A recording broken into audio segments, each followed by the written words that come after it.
Why does Q almost always go with U? Leaving aside for now the few foreign loanwords where Q shows up without a U, an English Q is the only letter that can't go anywhere without a partner. We can blame it on our alphabetic ancestors. Like the French. Before the Norman invasion of 1066, English didn't even have a Q. Not only did the Normans inject a whole bunch of French vocabulary into English, they changed the spelling of English words according to their French ways. English spelled the qu sound with a CW in words like queen and quick, but French spelled this sound with a QU.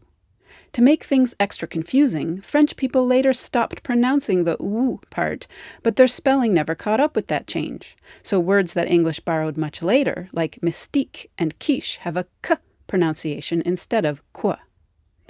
So why did the French use QU for qu sounds in the first place? They got it from Latin.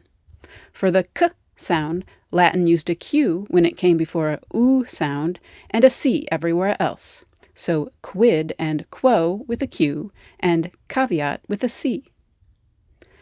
Why did Latin use two different symbols for a k sound? Well, the Romans got their writing system from the Etruscans, who had three different symbols for the k sound, depending on what vowel sound came after it. It was gamma, the ancestor of both C and G, before E or E, kappa, ancestor of K, before A, and koppa, ancestor of Q, before O or our familiar pal U. Why have three different k spellings depending on the following vowel? Blame the Phoenicians, who originated the gamma, kappa, and kappa. But for them, the symbols represented different sounds. The ancestor of Q, koppa, was not for k, but for a consonant made way in the back of the throat, with the back of the tongue touching the uvula, a ko. English doesn't have anything like this sound, but Arabic does, and in borrowings from Arabic like Qatar and Iraq, English represents it appropriately with a partnerless Q. Consider the difference between keen and queen. The k in queen is slightly further back in the throat. The U pulls it that way.